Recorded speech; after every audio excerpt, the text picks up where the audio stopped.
All right. Hello. Welcome, everybody.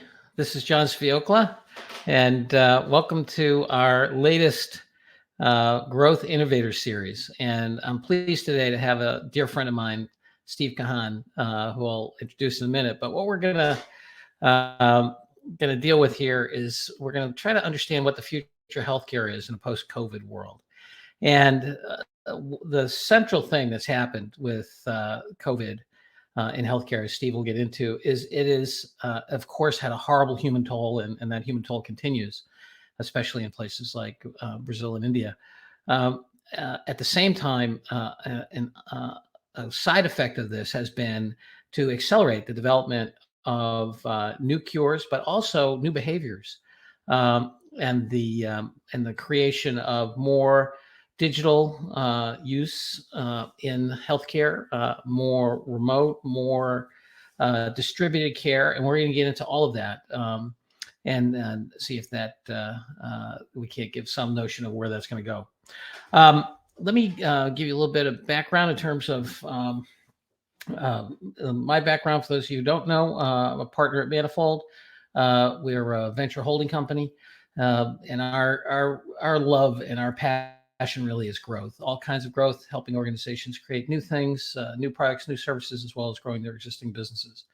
Steve is an old and dear friend. He actually used to be my across the street neighbor when I was living in Newton, Mass. And he and I both have 5 children, so there's a lot of overlap and similar ages, actually. But I served on a board with Steve at a company called AMICAS. As you get to know Steve a little bit today, he's probably the most humble, but also the most knowledgeable person I know at the intersection of technology and healthcare. So to give you an idea, he's a MD, PhD. He's an MD and a master's in computer science. He, back in the late 80s, was using artificial intelligence to try to transform clinical care. Has been the CEO at other companies, VitalWorks, which was acquired by Cerner, and InfoCure, which is acquired, by Datamedic, which was acquired by InfoCure. And then he was also president of athenahealth, which is a very, very successful startup that looked at medical records. And Steve is now an operating partner at a private equity firm. And so Steve really has more on-the-ground experience, both as a physician and as a technologist and entrepreneur, of anybody I know. And he'll come across as very humble, but you really need to listen to what he has to say, because he's brilliant and practical, that rare combination, and not arrogant. So there you go. Let me give you an idea of where this sits in terms of our agenda. We're going to talk about what COVID's done on healthcare, this notion of telehealth, as well as virtual care delivery, how it's gone up and down, and what its implications are. Steve's very passionate, and he and I have been talking a lot about this notion of data liquidity. We have, right now it's in the interest of many people to keep data in their silos. And how does that really help the end patient, and where might that go over time? And then this movement of fee for value. And those payment models have been talked about a lot, but really coming to life. And then we're going to go into our next speaker, who's Jamie Yoder, another friend. Just 2 seconds on Manifold here. We've got 3 hunks of the business. We've got a consulting firm, a studio where we build stuff, and we also have a venture arm, because we think that in order to deliver growth today, you really need all 3 of those things as we work with our clients and our investors to deal with the transformation that's happening all over the world. And what's driving this transformation is, the kinds of folks we work with, large companies and small. Basically, think of it as a barbell. Small companies hoping to scale, and large companies hoping to grow. And then the relationship between those two, that's really our sweet spot. In terms of what's driving this notion of computability of reality, I know it sounds like an abstract thing, but I think it's an important kind of North Star. What's happening is more and more of the world is getting digitized, more and more of the world is getting understood. Those interplay with each other, and that makes the life computable. So we'll talk a little bit about this. This notion of, for example, a self-driving car created a computable environment that the car could drive through. And that's happening more and more in healthcare. And the parts that are computable, if I can compute something and you can't, I will win. And that basic background idea we'll talk about. All right. Steve, how are you doing? Are we okay on the audio and so forth? I don't think we're hearing you. I don't know. No, can't hear you. Do you want to try to reboot and come back in? Okay, great. Let me go through some of this in terms of some of the impacts of COVID, which have been just unbelievable when you look at what's been happening. The primary caregivers, the hospitals and healthcare systems, lost over almost $203 billion in revenue. And this is due to many things, very much around people taking elective surgeries and moving them out, or people delaying critical care. And so that ability to deliver, and some healthcare systems were more oriented toward that and so forth, and made life much more difficult for them. So when you see where that come from, you see it in the next thing, which is really just a decrease in admissions. Steve, are you back with us? Now? How about now? Yep, perfect.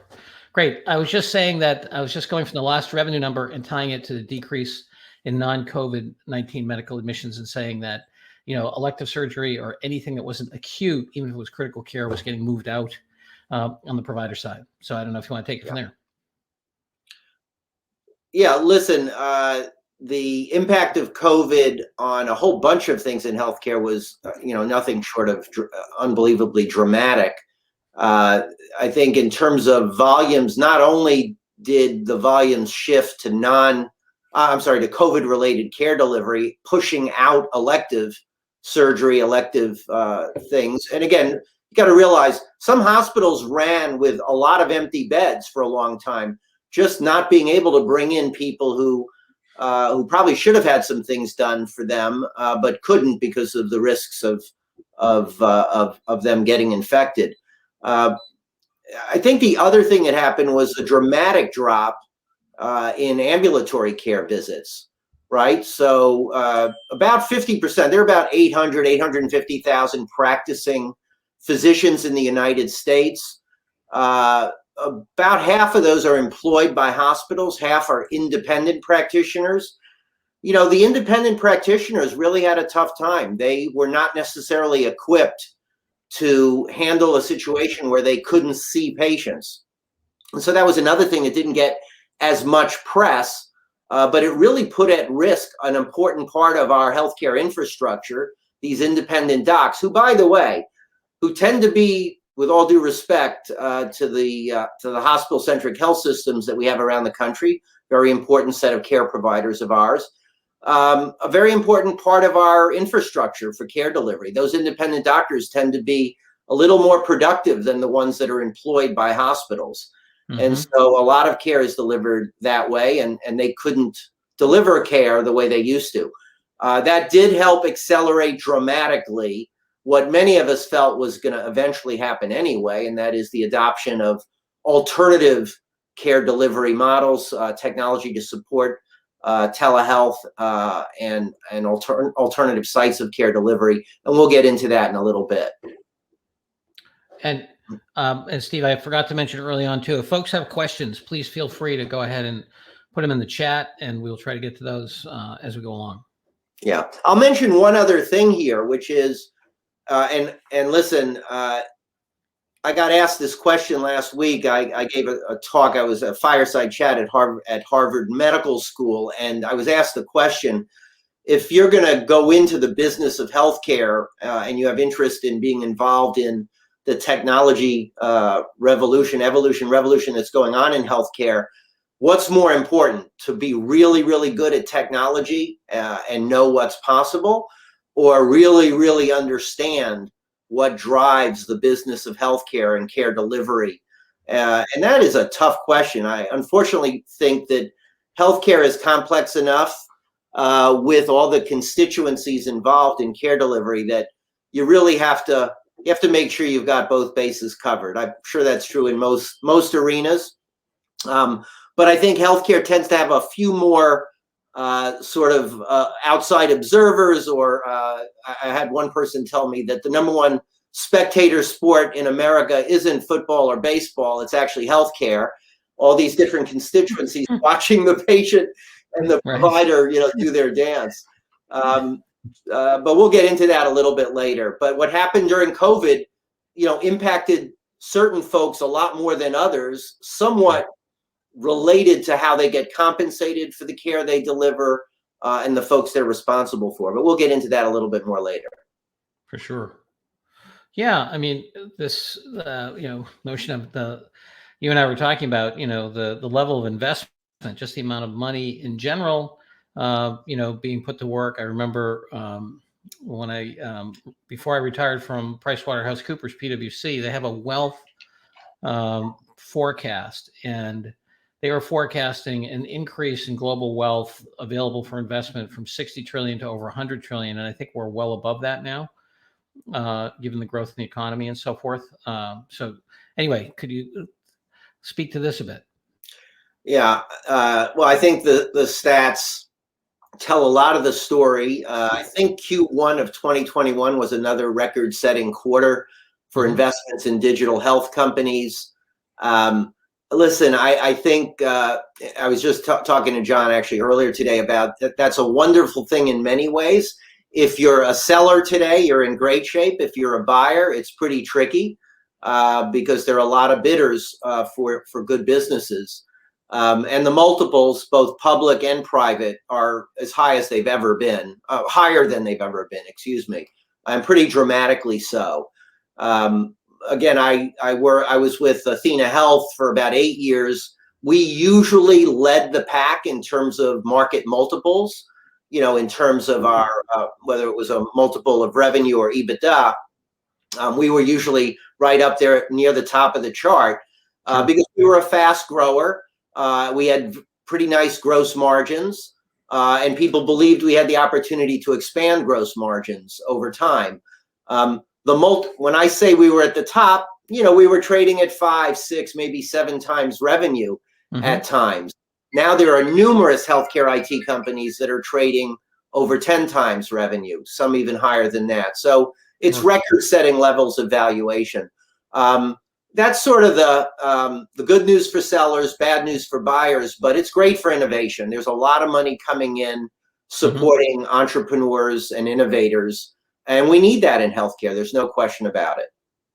Yeah, I wish we could do a do-over on AMICAS. We get a better multiple than we have. And Datamedic too. We absolutely sold too early on all of them. But it's funny. Yeah. Well, the Livongo deal that just went down with Glenn Tullman as CEO founder. I forget. Do you remember the stats on that? Because that was a huge number they exited for. Yeah, it again way over 10 times revenue. I want to say 17, maybe more than that. Yeah. I don't remember the exact numbers, but yes, that was through the roof. Yeah. For those of you that there are certain. Sorry. I was just going to say for the audience that it was the center of that business was a diabetes management company, but then was into disease management, selling often to the employer as a system to manage costs and quality. Yeah, and just let's focus on that one for a little bit. It was bought by a company called Teladoc, which is primarily a telehealth company. So it facilitates providers and others being able to deliver care via telehealth, and a lot of different use cases for that. And certainly that gets at convenience for consumers. And one of the things, again, that I think sort of shook my world when I first learned this is that, consumers value convenience almost ahead of what they're able to do in their assessment of quality and cost. So convenience really rules. There are numerous studies that shows that. So I think once folks get over the hump of this is just different and the technology works pretty well, and I think that there'll be the adoption of this technology will continue at a good pace. That being said, a lot of folks don't realize that while there was a huge uptick in the use of those technologies during COVID, a lot of it has, I'm going to use the word regressed back towards where it was before. It hasn't gone all the way back, but it's gone back in a pretty dramatic way. Although certain areas it's kept up the pace. So behavioral health continues to be an area that was helped a lot in terms of facilitating or driving adoption of telehealth, and that has maintained its its usefulness. But some other areas where it's a little clunkier, have regressed back. So still a lot of work. Fascinating. You know what? It was funny. I had an awful thought when you said about convenience is better and more important than quality. So should I be worried that the most responsive doctors are really lousy? Because that would be a good strategy. Yeah, you're really a terrible physician. Just make sure you get back to the clients really fast. That's right. That does take some careful. Now look, assessing quality in healthcare, to your model, by the way, about computability, right? So many years ago, when I first got turned on to the idea of trying to use information management technology to help with care delivery, what was computable was pretty limited. There was still a lot of medical records on paper. I mean, I hate to admit that. It just shines a light on how old I am. But there was a lot on paper, and even the stuff that was in the computer wasn't easily accessible. There have been a lot of things over the last 10, 12 years that have helped drive that. The government spent about $35–40 billion doing what was called meaningful use. Part of the ACA was drive to get providers to use electronic medical records. I think the government did a pretty good job with that, but they did screw up in a couple areas, and they admit it. The lack of adequate attention to interoperability has really hurt us. So the ability to share data across now these silos of, at least it's digitized data, but it is in silos. The ability to share that data remains a hurdle, an important area for us going forward. But we do have much more computable data now. Well, I'm sure we're going to get into that in more detail in a little bit. Absolutely. Yeah. So here we are in terms of the impact of COVID and, first community spread and CARES Act and so forth. You want to take us through some of the highlights of this, Steve? Yeah, I probably jumped ahead when I said, look, as COVID hit, the adoption of telehealth skyrocketed. There's one major vendor in this space who actually handles about 15% of all ambulatory care visits in the U.S. And the data from that vendor, had in-person visit volumes dropping, I think it was 80%. But the volume of televisits skyrocketed to make up, almost completely the delta in visit volume. So telehealth, jumped in and covered our butts pretty nicely. But a lot of that is, again, regressed back, except in certain specialty areas. And it hasn't gone all the way back. There's still more use of telehealth today than there was a year ago. By a significant amount, but nowhere near what I think people think. And I think this gets at, if you're thinking about where are the opportunities in healthcare, I think this shines a light on the fact that you have to think about subsegments of the healthcare services market, how they function today, how they're compensated today, what the workflow is like, and what layering telehealth capabilities on top of it can do.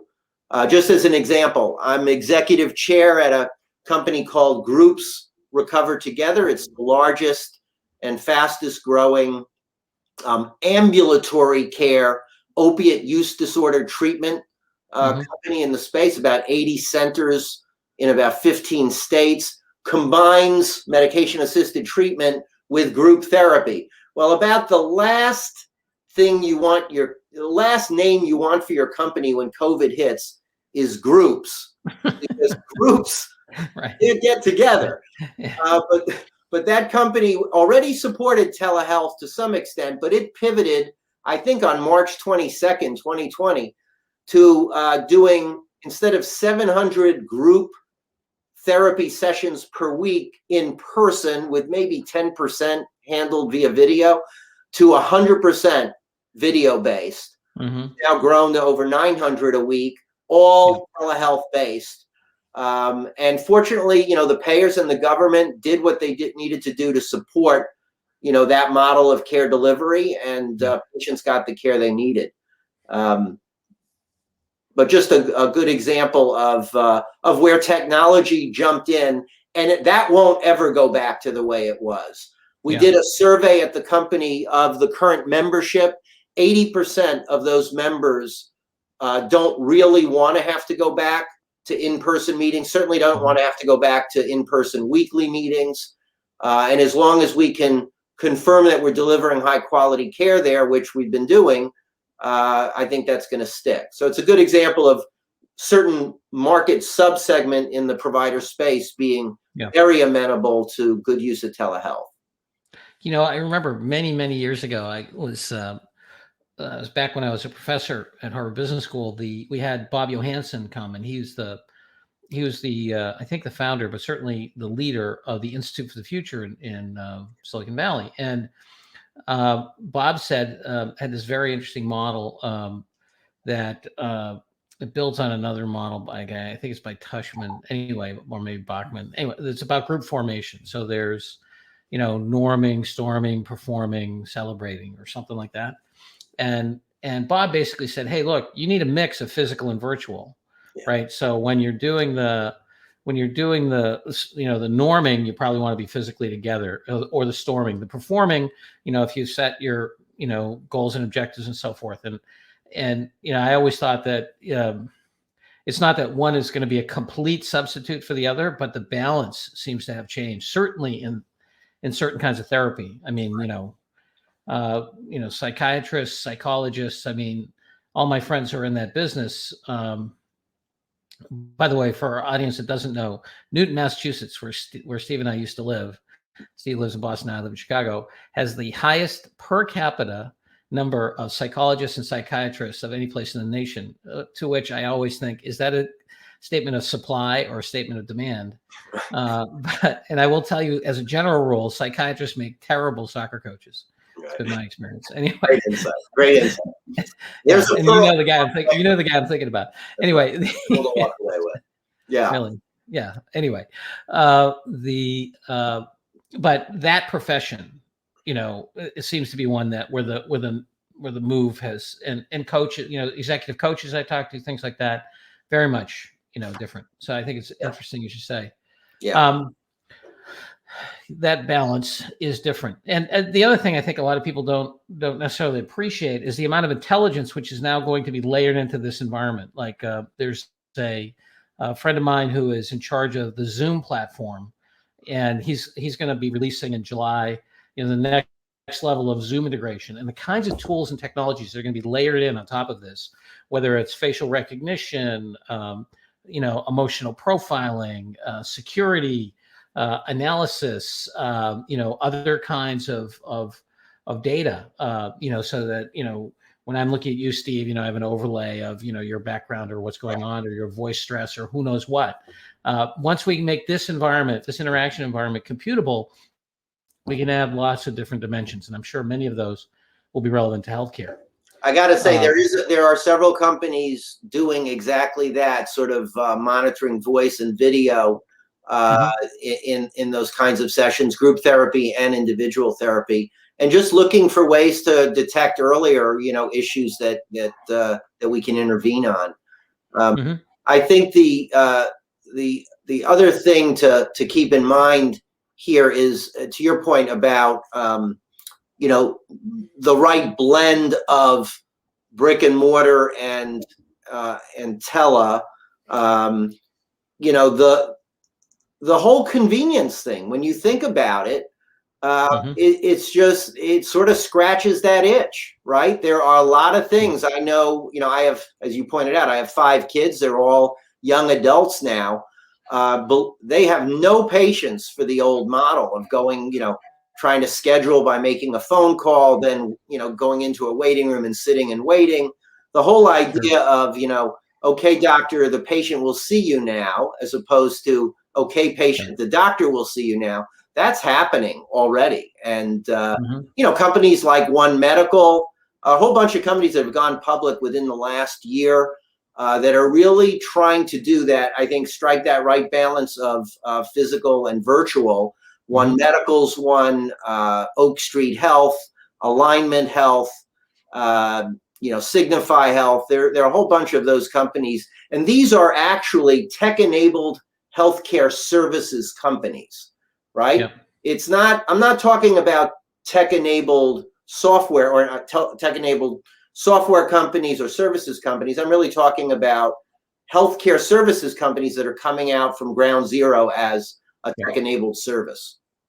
Now, if I remember right, Steve, just for the sake of our audience here, One Medical, as I understood it, was basically a new kind of physician's practice, and so that you could see the doctor physically, virtually, nurse care. They go and integrate your healthcare records. They refer you to specialists. Do I remember that correctly? Yes, that's correct. That's right. Yeah. And the companies, there are a few others. Oak Street Health basically does a similar thing, but for the Medicare population. Same with Alignment Health. Signify Health's a little different. Signify Health actually incorporates into its offering home visits and home care delivery, virtual visits as well. And so a lot of really good innovation going on. And I think that whole thread of tech-enabled healthcare services companies is something to keep an eye on. Yeah. Because they have a lot of different levers they can pull to address that convenience issue. And let's remember, so John, you have a great model for, with this computability and then the knowledge you can apply to that. There's a model in healthcare that I think is very helpful for folks. It's been around for a while. It was augmented maybe 5-6 years ago in a way I'll describe in a second. But the triple aim in healthcare, is to deliver high quality care at a fair price, with a good consumer experience. That has been the triple aim for a while. The Institute of Medicine came up with that. It's a way to think about what's important in healthcare. They've added recently, maybe 5-7 years ago, the quadruple aim. They added to that the provider experience. As you know, John, because you and I have talked about this, almost 70% of physicians will not recommend to their kids that they go into medicine. They're just burnt out. They don't feel like they're being treated fairly. There's just a whole bunch of things that used to be true that are no longer true, that I think have driven the need to think about that fourth axis. And I'm not saying that because I'm a doctor, because my kids will point out that I'm not a real doctor anyway. But really, I think that's a useful model to think about those four axes that have to get addressed in almost any healthcare business. Yeah, no, it's so interesting. My friend Ellen Levy, who runs a thing called Silicon Valley Connect, and she was one of the early strategists at LinkedIn. And she has a point of view, which is fantastic. She said, look, in the industrial age, the customer organized around the supply. So you went to the car dealership, or you went to the doctor, or you went to the supermarket. She said, in the digital age, supply organizes around the customer. So, I mean, to me, the a emblematic example is you order something from Amazon, you give them permission to get access to your car, and they put it in your trunk. I mean, perfect. And it sounds like you're saying same thing's happening in healthcare. Let's see, virtual care delivery. We've talked a bunch about this. Anything else important to highlight in this? Because I think that last thing on the right, so far, and it looks like the government will continue to support this. I think fair compensation for the providers for delivery of care in this manner should not just be assumed, right? So I think many in our audience know that healthcare costs the U.S. something like $3.6 trillion a year right now. The majority of that comes from government payments, Medicare and Medicaid. The next biggest chunk is private insurance, most of which is paid for by employers. All those folks, and then small piece, directly from the consumer.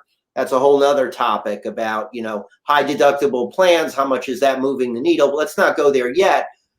you should not just assume that because something is more convenient for consumers, everyone's going to buy in and jump on board and make it, a great thing for everybody. There are a lot of different agendas here.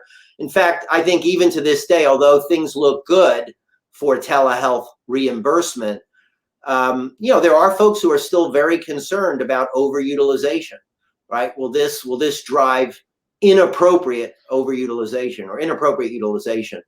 And we do have inappropriate utilization in healthcare today.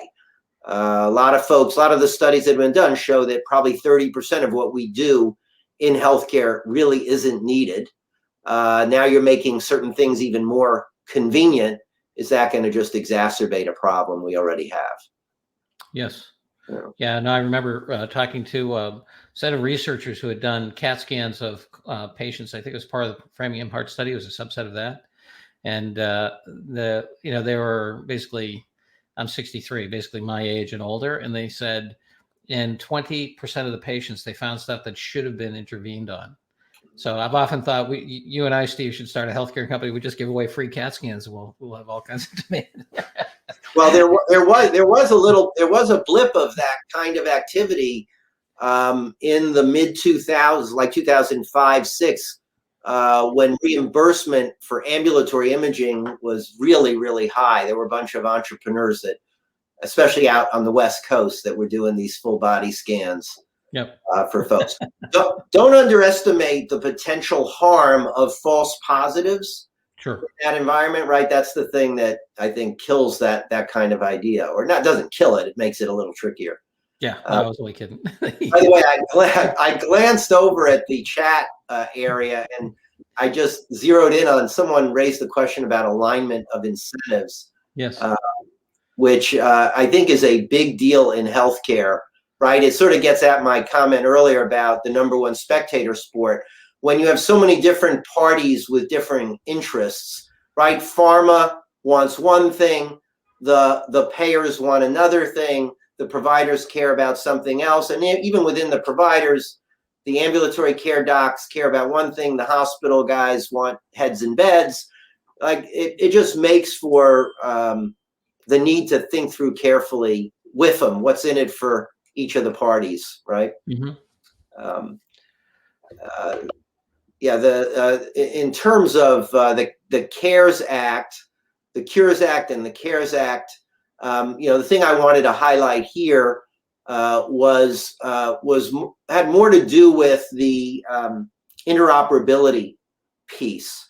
So I mentioned earlier that the government spent probably $40 billion enticing providers, and then it was a carrot and stick, right? It started off as a carrot. We'll pay you X dollars if you achieve this level of computerization.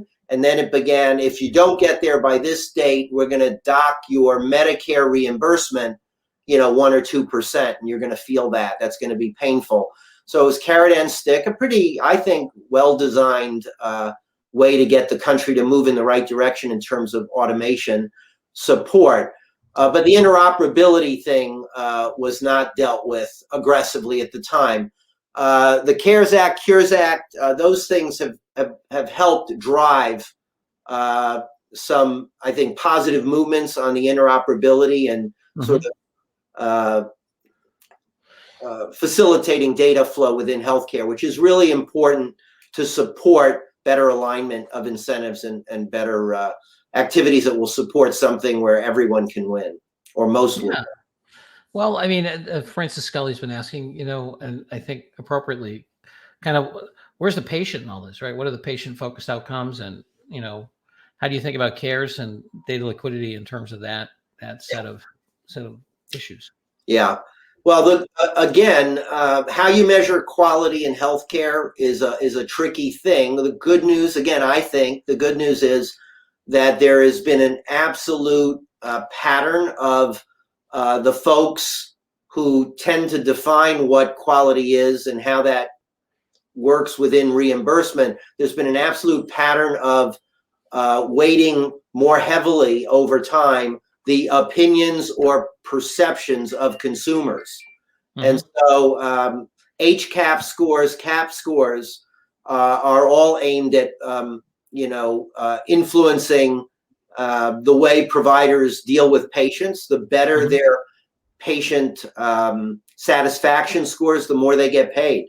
I mean, that's pretty true already today, and it's becoming more and more so. I've heard that NCQA, which controls one of the major ways quality gets measured, HEDIS scores, the pattern there is absolutely in that direction. More and more weight on patients' perceptions of their experience and quality. In addition, there's been a lot of innovation. Talk about funding. A company called Evidation Health. There are Patients Like Me. There have been a bunch of innovative companies aimed at trying to weave into the medical record, and I put it out in quotes, patient-reported outcomes, right? So what the doctor thinks at the 2 visits a year they have with the patient is one thing. What the patient thinks about their level of health and care along the way, right? 99% of a human's life and time is spent outside of the doctor's office or outside of the hospital. What's going on during that time is something we're trying to weave into the care delivery process. That's tricky to do. Doctors are overwhelmed with the amount of data they have today. I remember the early days of Fitbit. I think I met with the founder, CEO of Fitbit in the early days, and lots of data that we all wanted to maybe throw into the electronic medical record. Most doctors don't want that much data unless it's been curated and organized in a way that makes it reasonably efficient to assess. So no, it's interesting. I have an investment in a company called TapCloud that does symptom reporting by individuals, and self-compliance is about 3 or 4 times a week, and it is one of the best predictors of whether or not you need to be seen. And there's another secondary effect, which is kind of cool, which is that people who know that a doctor has looked at their symptoms are less stressed about, should they be seen? Because a lot of people are coming into an ER or something like that just to know that somebody's looked at that. But still very hard to get adoption and integration. So we have CARES Act, and then we have the Cures Act, 21st Century Cures Act. Yeah. And this I think has got a big set of implications. Off to the right ear ramifications. I always love to sort of, what's the recourse, right? Here they're saying, look, if you as a health system are found to be blocking the flow of information, you can get fined, I think it was up to $1 million per instance of information blocking. Now, why would a provider block the release of patient information? There's actually a very good reason why they might do that. I used to say the shortest putt for most hospital-centric health systems to improved financial and maybe even clinical performance, but certainly financial performance, is to figure out how they keep their panel of patients, consumers, in network. I mean, there's been huge consolidation in the healthcare provider marketplace over the last 10 to 15 years. What I mean by that is hospitals, merging with hospitals, but maybe even more impressively, hospitals acquiring physician practices. And those integrated delivery networks that are collections of hospitals and physician practices want to coordinate care. And since over 90% of the way they get reimbursed is for what they do, that's fee for service, if they can keep patients in their network, they do better financially. And that's not necessarily a bad thing, because they could also argue we can coordinate care better if we keep people in. But you shouldn't force patients to do that, right? And you could almost force them if you don't release their data to other providers. So that's a bad thing. The government said, if we catch you doing that, you're in big trouble. So I think that's helping with data liquidity. All the EMR vendors, Epic, Cerner, athenahealth, have done a lot of work to make their data much more available, make it available in a timely fashion. And one company, full disclosure, that I do work with, it's a New Mountain Capital-backed company, Ciox Health, is a major player in this space and is EMR agnostic and is working hard to, again, support these new regulations or help providers comply with these new regulations. Things like, I don't know how many of you in the audience have asked for your medical record or had a loved one who needed their medical record released. It's a pretty ugly experience at most organizations.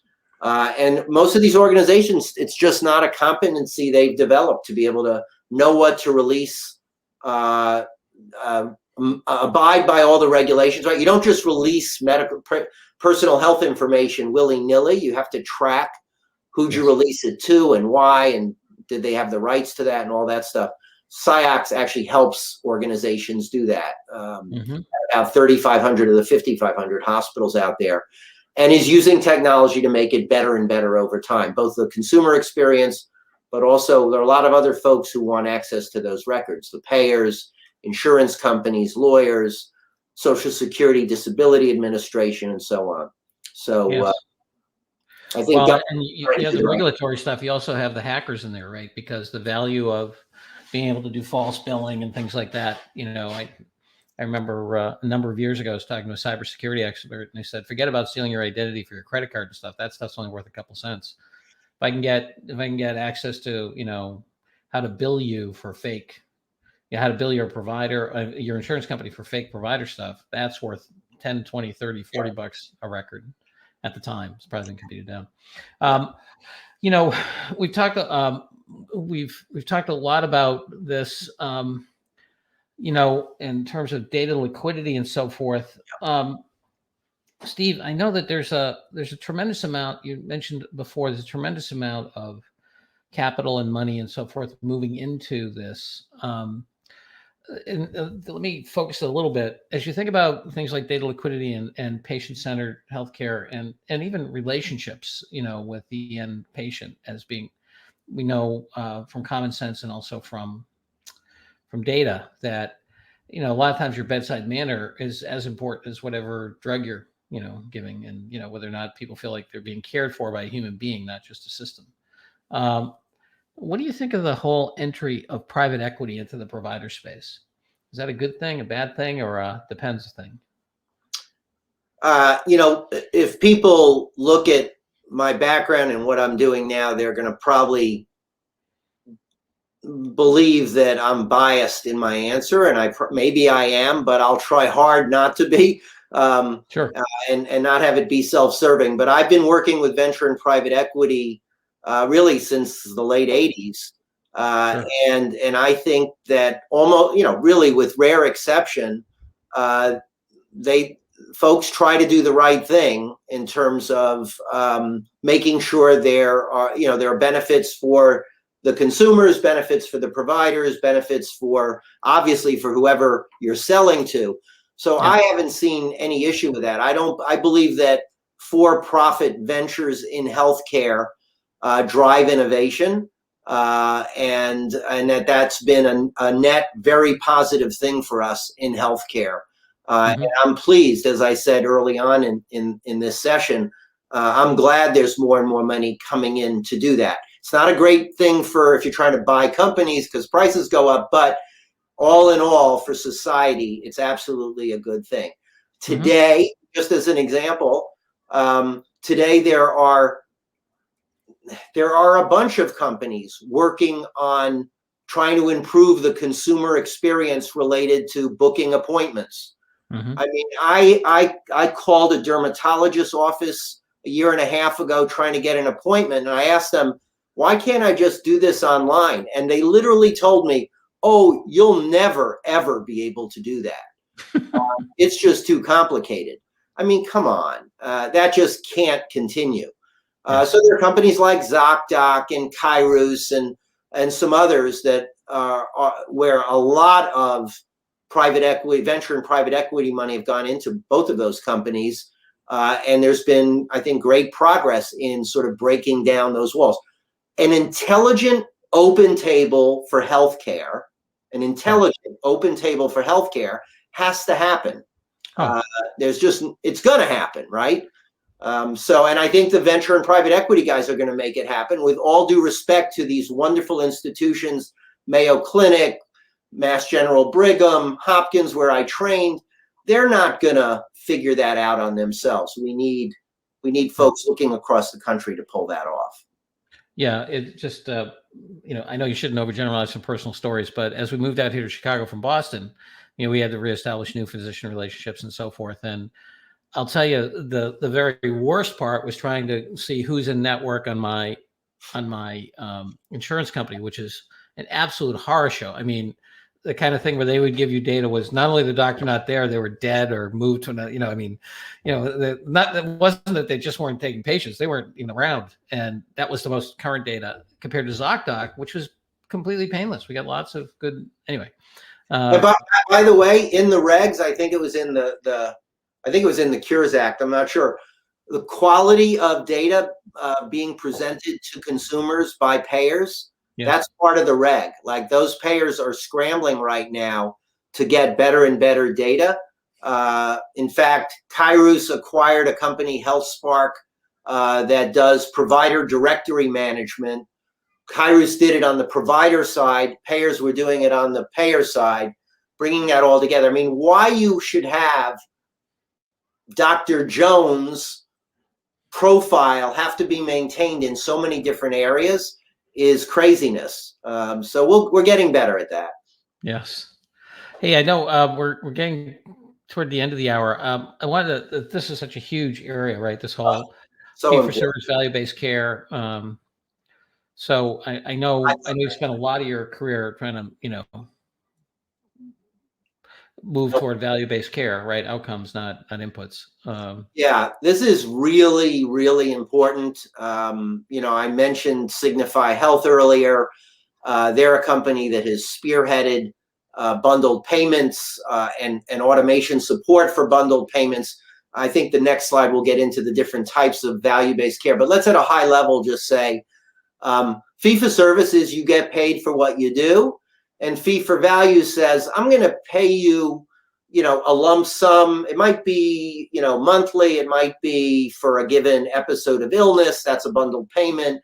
Capitation is I'm going to pay you to take care of a certain number of lives. Sure. But the point is you're shifting the responsibility for thinking through a holistic view of the patient. When you move towards value-based care, you're thinking about, how am I going to do this in a way that's cost effective, but I'm being kept honest by measurements of quality. And back in the 80s and 90s, when we made a big push to value-based care, I think our suboptimal ability or maybe inability to measure quality spooked folks, because you can in healthcare, make a lot of money by doing the wrong thing. You can lose a lot of money by doing the right thing, right? And what you want to do is you want to build a sustainable business, right? Just sustainable business that does the right thing. And I think value-based care, the companies I mentioned earlier, Iora, Oak Street Health, Alignment Health, Devoted Health, these companies are all payviders. They're trying to be a provider and at the same time, manage value-based reimbursement in a way that I think is helping us get better and better over time. The other thing this is doing is it's driving convenience. I'll just give you an example. If you're a patient who's undergone a hip surgery, right, today, in a sense, the providers will make more money if you're in the hospital for a short period of time and then you move into a skilled nursing facility and then you go home. And that's because they get paid for each of those things, right? If we could just let you go home, right, the overall cost of that episode of care does go down, right? But the provider doesn't necessarily do better. So bundled payments was an effort to say, look, providers, I'm going to give you 40 grand for a hip surgery. Right. You got to take care of everything 30 days before the surgery and 90 days after. Manage it proactively. Manage it in a thoughtful way. Yep. That's just an example of value-based care. And that ends up driving innovation related to how do we create a home environment that can support a patient coming right out and getting great care in their home. Better for the patient, better for the family, better for overall costs. and with just as good, maybe better outcomes clinically. Yeah. And that's what this was about, is that you are shifting more of the y-axis here, financial risk. You are shifting more of the financial risk to providers. That's the red line, and a little bit less to the payers. What we don't have on here is the payvider line. That's the company that's doing both. By the way, United Healthcare is now the largest independent medical group in the country. They're not just an insurance company. Optum Care, I believe, employs 35,000 physicians. I mentioned earlier, there are only about 850,000 that practice in the US. The largest health systems like Ascension, Tenet, Mass General, Brigham, that tend to be more in the 5,000 to 10,000 range. So these folks figuring out how you align incentives is driving some innovation in sort of both how providers and payers are organized as well. It's a pretty interesting area, and they need great tech to get it right. Steve, do you think what can we learn from, some of the models, whether it be, Canada or the UK, or, where you have, National Health Service, and then in some instances a layer on top, or, I know these are different. Some of them are very different size markets. Yeah. So, like you take a look at a country like Switzerland. I mean, I think Switzerland's GDP is the same as the GDP of New York State or something like that. I mean, it's relative. It's certainly not as big as California. Right. So I know it's a different scale problem. Yes. But what do you think we can learn from that? Whether it be, access to care, access to preventative care, inefficiencies of transaction costs among the different players, alignment of incentives, because in a certain sense, these national health services are, as you say, what you call them? Payviders. Payviders. Yeah. Payviders. That's right. They're all payviders. Yeah. And I think that's part of my answer is I think we've learned a lot from them. We're learning a lot from them. I think until you can really measure quality, our ability to get there was compromised because people are afraid of, what some people call the R word, rationing, right? In the 80s and 90s, you heard the R word. I mean, in the 2000s, you heard a few years ago about death panels, right?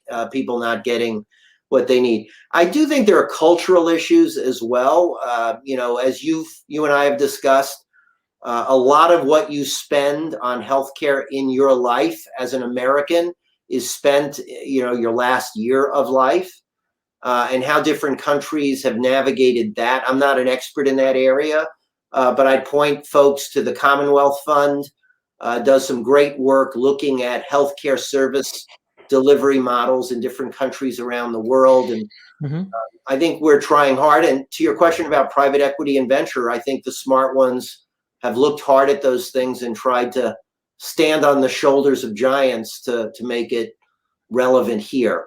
And the companies I've already mentioned, I think, are doing a lot of that. I think Medicare Advantage, I can't believe we almost ended this session without talking about Medicare Advantage. Medicare Advantage is probably the fastest growing and largest example of fee-for-value care delivery in the U.S. today. About 40% of all Medicare beneficiaries, so that's anyone over 65, there's some others that get in, but keep it simple, are entitled to Medicare. About 40% of them have chosen Medicare Advantage. And so they're in plans that are absolutely looking at fee-for-value dynamics. But more interestingly, about 60% of those aging into Medicare are choosing Medicare Advantage. So it's growing. And I think there's a lot of innovation going on around Medicare Advantage. Again, Alignment Health and Oak Street are two companies that went public in the last year or so. And the reason I point them out is you can read their S1s and get up the curve pretty quickly on a lot of the issues around value-based care by just reading those companies' S1s. And I think both of those organizations have learned from other countries. Alignment Health learned a lot from California. The leadership team there had done some innovative things back in the 90s related to value-based care. And I'd say the West Coast and maybe Massachusetts, Michigan, a few other states have been more progressive on that front than others. Interesting. One of the questions from our audience is back to this issue of telehealth. And as I understand the question, it's basically, hey, with telehealth, you can generate lots of activity that may not solve the problem. And this particular practice is an OBGYN problem. So all of a sudden, you've got these inbound requests for telehealth. It really doesn't help the patient at the level that they need. It creates problems for the doctor. So it's kind of like, transactions on top of what you're going to have to do anyway, is the way I'm reading the question. So how do you think about that, Steve, in terms of, because, I mean, you and I both know the availability of information sometime like chasing mercury, it's like, and, when I was a kid, I don't know how my parents let me do this. I actually used to play with mercury. I'd break thermometers and try to go after it. So I think I would have been a lot smarter if I hadn't done that. But I can't imagine that. I can't even imagine what you would have been like without the mercury exposure. Listen, I trained at Emory for undergrad med school and Hopkins. I did my residency. I was on the faculty there. And one of the things I learned during that time is something that I think most of the world doesn't really know. And I believe it's true, is that most diagnoses in healthcare are made from the history. It's not the laying on of hands. It's not the listening to the heart or tapping on the stomach or the checking the reflexes. Don't get me wrong. That stuff's important in certain cases, but it's really excellent history taking. I mean, the best clinicians I've ever gotten exposed to, the best clinicians you read about are the ones who are just awesome at history taking. And so I believe, while that's a legitimate concern, that we just need to keep iterating, and we'll get better and better at how we use these technologies. It was to your point, John, earlier about we're going to strike the right balance between virtual and in-person, brick and mortar and virtual. I think there's a lot that can be done well. You're absolutely right. That's a risk. And in fact, a lot of the payers, if they have to pay the same fee to providers for a televisit that they do for an in-person, they're absolutely concerned that certain providers and patients will abuse it. But there are ways to keep that in check. Gotcha. We're doing that. Well, my friend, unfortunately, we're out of time. It's great to have a chance to talk to you about this. Any parting thoughts for our folks before I just give an idea of what we're going to be doing next time? Yeah, I've got a big important thought, and that is, back in the late 80s, when I jumped in full time into healthcare tech, I thought that within 4 or 5 years, all of healthcare would be automated. And it's far from that. It's certainly not computable to the extent we need it to be computable. We didn't talk about AI much at all. I urge you folks to take a hard look at healthcare and just see all the amazing opportunities there are for improving healthcare delivery. The careful application of good technology. There are just huge opportunities, and we need people outside of healthcare to come in and help us get it right faster, better, sooner. So pleasure being with all of you. And thanks for the audience engagement too. Well, thanks so much for joining us. Great to be with you, my friend. Let me, in terms of audience here, if you're interested in having a conversation about this more, and you want to gather some folks together in your organization or whatever, I'd be happy to host that. We'll see, and get Steve or another expert to help us in that process, but be happy to do it. And I wanted to give you an idea of what we're going to be doing next month. We usually do this the last Friday. We have Memorial Day coming up in May, so it's the second to last Friday at lunchtime, East Coast time.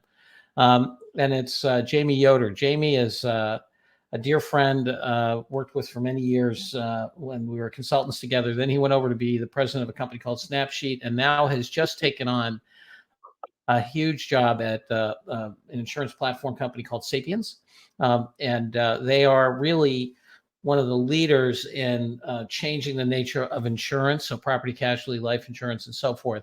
And this whole issue of digital transformation, Jamie's right in the middle of. And for those of you who've been following it, with the possible exception of healthcare, which we're just talking about, fintech, and its transformation is leading the pack in terms of what's happening in our global economy. Billions and billions of dollars dedicated to it. So Jamie can give us a perspective on that. So I hope you can join us. And any of this material we're putting out, we'll send out the slides. They're available to you. We put it under a Creative Commons license, which is share and share alike. You can use them in any way you want. You just have to refer to where you got them from. And so we believe in really trying to create growth and transformation in the economy and play our part there on the intellectual property front. So Steve, thanks again. Audience, thank you. It's great to be with you all. Bye, folks.